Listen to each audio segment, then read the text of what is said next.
അപ്പം ഈ ഒരു വീഡിയോയിൽ നമ്മൾ നോക്കാൻ പോകുന്നത് ഒരു വൈഫൈ എക്സ്റ്റൻഡർ എങ്ങനെ നമുക്ക് സെറ്റപ്പ് ചെയ്യാം എന്നുള്ളതിനെ കുറിച്ചിട്ടാണ്. അപ്പം ഞാൻ മേടിച്ചിരിക്കുന്നത് TP-Link എന്നുള്ള ബ്രാൻഡിന്റെ ഒരു വൈഫൈ എക്സ്റ്റൻഡർ ആണ്. ഇത് സെറ്റപ്പ് ചെയ്യാൻ ഫസ്റ്റ് ചെയ്യേണ്ട കാര്യം എന്ന് വെച്ചാൽ നമ്മൾ ഇത് ഒരു പ്ലഗിലോട്ട് കണക്ട് ചെയ്യുക. ഒരു എക്സാമ്പിളിന് ഞാൻ ഇവിടെ കണക്ട് ചെയ്തിരിക്കുകയാണ്. ഇപ്പോൾ കണക്ട് ചെയ്താൽ ഈ ഒരു പവർ ഇവിടെ ഓൺ ആവുന്നതായിരിക്കും. അപ്പം ഇവിടെ ഈ രണ്ട് ലൈറ്റുകൾ കത്തുന്നത് വരെ വെയിറ്റ് ചെയ്യുക. എന്തായാലും അത് കഴിഞ്ഞാൽ നിങ്ങൾ ചെയ്യേണ്ട കാര്യം എന്താ വെച്ചാൽ നിങ്ങൾ ഒരു ആപ്ലിക്കേഷൻ ഡൗൺലോഡ് ചെയ്യേണ്ടതുണ്ട്. ഇപ്പം ആപ്പ് ഓരോരോ ബ്രാൻഡുകൾക്ക് അനുസരിച്ചിട്ട് ഡിഫറെൻ്റ് ആയിരിക്കും. ഇപ്പം ഞാൻ TP-Linkന്റെ വൈഫൈ എക്സ്റ്റൻഡർ ആണ് മേടിച്ചിട്ടുള്ളത്. അപ്പം അതിൻ്റെ ആപ്പാണ് ഡൗൺലോഡ് ചെയ്യേണ്ടത്. ഇപ്പം ബോക്സുമിൽ നോക്കുകയാണെന്നുണ്ടെങ്കിൽ നമുക്ക് ആ ഒരു ആപ്പ് ഡൗൺലോഡ് ചെയ്യാനുള്ള ലിങ്കും കാര്യങ്ങളൊക്കെ ലഭിക്കുന്നുണ്ട്. ഇനി അതല്ലാന്നുണ്ടെങ്കിൽ പ്ലേ സ്റ്റോറിൽ പോയിട്ട് നിങ്ങൾക്ക് ഡൗൺലോഡ് ചെയ്യാവുന്നതാണ്. ബ്രാൻഡുകൾക്ക് അനുസരിച്ചിട്ട് ആപ്പുകൾ ഡിഫറെൻ്റ് ആയിരിക്കും. ഇപ്പോൾ TP-Linkന്റെ കേസിൽ TP-Link Tether എന്നാണ് ആപ്പിന്റെ പേര്. ആ ഒരു ആപ്പ് ഡൗൺലോഡ് ചെയ്യുക. അപ്പം ആപ്പ് ഞാൻ ഡൗൺലോഡ് ചെയ്തിട്ടുണ്ട്. ആപ്പ് ഓപ്പൺ ചെയ്യുക. പിന്നെ പ്രത്യേകം ശ്രദ്ധിക്കേണ്ട ഒരു കാര്യം എന്താ വെച്ചാൽ നമ്മുടെ വൈഫൈ എക്സ്റ്റൻഡർ നമ്മുടെ മോഡത്തിന്റെ അടുത്തുള്ള ഒരു പ്ലഗിൽ തന്നെ കുത്തിവെക്കുക. അറ്റ്ലീസ്റ്റ് റേഞ്ചെങ്കിലും ഉണ്ടായിരിക്കണം. ഏറ്റവും ബെറ്റർ അടുത്ത് വെക്കുന്നതാണ്. എന്തായാലും ആപ്പ് ഓപ്പൺ ചെയ്ത് കഴിഞ്ഞാൽ ഇവിടെ നമുക്ക് കുറച്ച് ഓപ്ഷൻസ് കാണാൻ പറ്റും. ഇതിൽ ഐ അക്സെപ്റ്റ് എന്നുള്ളത് ടിക്ക് ചെയ്യുക. അത് കഴിഞ്ഞിട്ട് കണ്ടിന്യൂ എന്നുള്ള ബട്ടണിൽ ക്ലിക്ക് ചെയ്യുക. ക്ലിക്ക് ചെയ്താൽ ലോഗിൻ അതുപോലെ തന്നെ ക്രിയേറ്റ് എ TP-Link ID എന്നുള്ള ഓപ്ഷൻസ് കാണാൻ പറ്റും.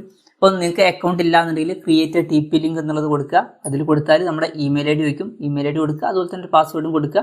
അപ്പം ഈ കാര്യങ്ങൾ കൊടുത്താൽ ഇപ്പം നിങ്ങളുടെ മെയിലിലോട്ട് ഒരു കൺഫർമേഷൻ മെയിൽ വരും. ജസ്റ്റ് അതിൽ ക്ലിക്ക് ചെയ്താൽ കൺഫേം ആവുന്നതായിരിക്കും. അതിനുശേഷം നിങ്ങൾക്ക് ലോഗിൻ ചെയ്യാവുന്നതാണ്. ലോഗിൻ ചെയ്യാൻ ഇവിടെ ലോഗിനിൽ ക്ലിക്ക് ചെയ്യുക. ഇമെയിൽ ഐഡിയും പാസ്വേഡ് ഒക്കെ എൻ്റർ ചെയ്തതിനു ശേഷം ലോഗിൻ എന്നുള്ള ബട്ടണിൽ ക്ലിക്ക് ചെയ്യുക. ക്ലിക്ക് ചെയ്യുകയാണെന്നുണ്ടെങ്കിൽ നമ്മൾ ലോഗിൻ ആവുന്നതായിരിക്കും. അതുപോലെ തന്നെ ഇതിലോട്ട് ഫിംഗർ പ്രിന്റ് സെൻസർ ആഡ് ചെയ്യട്ടെ എന്ന് ചോദിക്കുന്നുണ്ട്. ടേൺ ഓൺ എന്നുള്ളതിൽ ക്ലിക്ക് ചെയ്തിട്ട് നമുക്ക് വേണമെന്നുണ്ടെങ്കിൽ ഫിംഗർ പ്രിന്റ് സെൻസർ ഇതിലോട്ട് ആഡ് ചെയ്യാവുന്നതാണ്. ഞാൻ ഫിംഗർ പ്രിന്റ് സെൻസർ ആഡ് ചെയ്തിട്ടുണ്ട്. കംപ്ലീറ്റ് എന്നുള്ളതിൽ ക്ലിക്ക് ചെയ്യുക. ക്ലിക്ക് ചെയ്താൽ നമുക്ക് ഇങ്ങനെ ഒരു പേജ് കാണാൻ പറ്റും.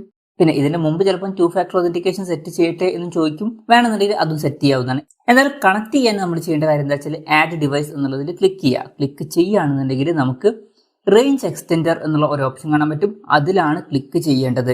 അപ്പം അതിൽ ക്ലിക്ക് ചെയ്തതിനു ശേഷം ഇതിൽ ഏതാണെന്ന് വെച്ചാൽ സെലക്ട് ചെയ്യുക. നോർമലി ഈ ഒരു സ്റ്റാൻഡേർഡ് RES എന്നുള്ളതാണ് വരുന്നത്. അതിൽ ക്ലിക്ക് ചെയ്താൽ മതി. അത് ക്ലിക്ക് ചെയ്താൽ നമ്മുടെ വൈഫൈ എക്സ്റ്റൻഡർ കണക്ട് ചെയ്തിട്ടില്ലെന്ന് ചോദിക്കുന്നുണ്ട്. എൻ്റെത് കണക്ട് ചെയ്തിട്ടുണ്ട്. അതുപോലെ തന്നെ ലൈറ്റ് കത്തുന്നില്ലെന്ന് ചോദിക്കുന്നുണ്ട്. അത് കത്തുന്നുണ്ട്. എന്തായാലും നെക്സ്റ്റ് ബട്ടണിൽ ക്ലിക്ക് ചെയ്യുക. ക്ലിക്ക് ചെയ്യുകയാണെന്നുണ്ടെങ്കിൽ ചിലപ്പോൾ നമ്മളോട് ലൊക്കേഷൻ പെർമിഷനൊക്കെ ചോദിക്കും. ലൊക്കേഷൻ പെർമിഷനൊക്കെ ഓൺ ആക്കി കൊടുക്കുക. എന്തായാലും അത് കഴിഞ്ഞാൽ നെക്സ്റ്റ് ബട്ടണിൽ ക്ലിക്ക് ചെയ്യുക. ക്ലിക്ക് ചെയ്യുകയാണെന്നുണ്ടെങ്കിൽ ഇപ്പോൾ സ്കാൻ ചെയ്യാൻ സ്റ്റാർട്ട് ചെയ്യുന്നതായിരിക്കും. ഇപ്പോൾ സ്കാൻ ചെയ്തിട്ട് ഈ ഒരു ഡിവൈസ് ഡിറ്റക്റ്റ് ആയിട്ടുണ്ട്. അത് കഴിഞ്ഞാൽ കണക്ട് എന്നുള്ളതിൽ ക്ലിക്ക് ചെയ്യുക. അത് കഴിഞ്ഞാൽ ഈ ഒരു എക്സ്റ്റൻഡറിന് ഒരു പാസ്വേഡ് കൊടുക്കാൻ പറയുന്നുണ്ട്. നിങ്ങൾക്ക് ഇഷ്ടമുള്ള പാസ്വേഡ് ഇതിന് സെറ്റ് ചെയ്യാവുന്നതാണ്. ഇപ്പം ഈ ഒരു എക്സ്റ്റൻഡറിന്റെ വൈഫൈ ആയിട്ട് നമ്മൾ കണക്ട് ചെയ്യുമ്പോൾ ഈ ഒരു പാസ്വേഡ് ആയിരിക്കും എൻ്റർ ചെയ്യേണ്ടി വരിക. അത് പ്രത്യേകം ശ്രദ്ധിക്കുക. അപ്പോൾ കണക്ട് ചെയ്യുമ്പോൾ നമ്മൾ എൻ്റർ ചെയ്യേണ്ട പാസ്വേഡാണ് ഇവിടെ കൊടുക്കേണ്ടത്. എന്തായാലും പാസ്വേഡ് എൻ്റർ ചെയ്ത് കഴിഞ്ഞാൽ ക്രിയേറ്റ് എന്നുള്ള ബട്ടൺ കാണാൻ പറ്റും. അതിൽ ക്ലിക്ക് ചെയ്യുക. അതിൽ ക്ലിക്ക് ചെയ്താൽ വെയിറ്റിംഗ് എന്നുള്ളത് കാണിക്കുന്നതായിരിക്കും. ഇപ്പം ഇതിൽ ഏത് വൈഫൈ ആയിട്ടാണ് കണക്ട് ചെയ്യേണ്ടത് എന്ന് ചോദിക്കുന്നുണ്ട്. ഇപ്പം എനിക്ക് ഈ ഒരു വൈഫൈ ആയിട്ടാണ് കണക്ട് ചെയ്യേണ്ടത്. ഇപ്പം ഇവിടെ ഒരു റേഞ്ചേ ഉള്ളൂ. അതുകൊണ്ടാണ് ഒരു വൈഫൈ മാത്രം കാണിക്കുന്നത്. ചിലപ്പോൾ കൂടുതൽ വൈഫൈ കാണിക്കും. അങ്ങനെയാണെന്നുണ്ടെങ്കിൽ നിങ്ങളുടെ വൈഫൈയുടെ പേരിൽ ജസ്റ്റ് ക്ലിക്ക് ചെയ്യുക. ക്ലിക്ക് ചെയ്താൽ പാസ്വേഡ് ചോദിക്കുന്നതായിരിക്കും. അപ്പം അതിൻ്റെ പാസ്വേഡ് ഇവിടെ എൻ്റർ ചെയ്ത് കൊടുക്കുക. അതിൻ്റെ പാസ്വേഡ് എൻ്റർ ചെയ്താൽ നെക്സ്റ്റ് ബട്ടൺ കാണാൻ പറ്റും. ജസ്റ്റ് അതിൽ ക്ലിക്ക് ചെയ്യുക. ക്ലിക്ക് ചെയ്ത് കഴിഞ്ഞാൽ നെക്സ്റ്റ് ബട്ടൺ ഇവിടെയും കാണാൻ പറ്റും. ജസ്റ്റ് അതിൽ ക്ലിക്ക് ചെയ്യുക. ക്ലിക്ക് ചെയ്താൽ അപ്ലൈ എന്നുള്ള ഓപ്ഷൻ ഇവിടെ കാണാൻ പറ്റും. അതിൽ ക്ലിക്ക് ചെയ്യുക. അതിൽ ക്ലിക്ക് ചെയ്താൽ അപ്ലൈങ് യുവർ സെറ്റിംഗ്സ് എന്നുള്ളത് കാണാൻ പറ്റും. ജസ്റ്റ് ഒന്ന് വെയിറ്റ് ചെയ്യുക കുറച്ച് നേരത്തിന്. അതൊക്കെ കഴിഞ്ഞാൽ ഇതുപോലൊരു പേജിൽ എത്തുന്നതായിരിക്കും. ഇവിടെ അടിയിൽ ലൊക്കേഷൻ ലുക്സ് ഗുഡ് എന്നുള്ളത് കാണാൻ പറ്റും. ജസ്റ്റ് അതിൽ ക്ലിക്ക് ചെയ്യുക. ക്ലിക്ക് ചെയ്താൽ നമ്മുടെ സെറ്റപ്പും കാര്യങ്ങളൊക്കെ കംപ്ലീറ്റ് ആയിട്ടുണ്ടാവും. ഇവിടെ പാസ്വേഡും കാര്യങ്ങളൊക്കെ കാണിക്കുന്നുണ്ട്. പാസ്വേഡ് ഒന്നും കൂടി നോട്ട് ചെയ്ത് വെക്കുക. എന്തായാലും കണക്ട് ടു നെറ്റ്വർക്ക് എന്നുള്ള ഓപ്ഷൻ കാണാൻ പറ്റും. ജസ്റ്റ് അതിൽ ക്ലിക്ക് ചെയ്യുക. ക്ലിക്ക് ചെയ്യുകയാണെന്നുണ്ടെങ്കിൽ വെയിറ്റിംഗ് എന്നുള്ളത് കാണിക്കുന്നതായിരിക്കും. ഇപ്പം ഈ ഒരു ഡിവൈസ് കണക്ട് ആയിട്ടുണ്ട്. ഇനി നമുക്ക് വേണമെന്നുണ്ടെങ്കിൽ ഈ ഒരു വൈഫൈയിലോട്ട് കണക്ട് ചെയ്യാവുന്നതാണ്.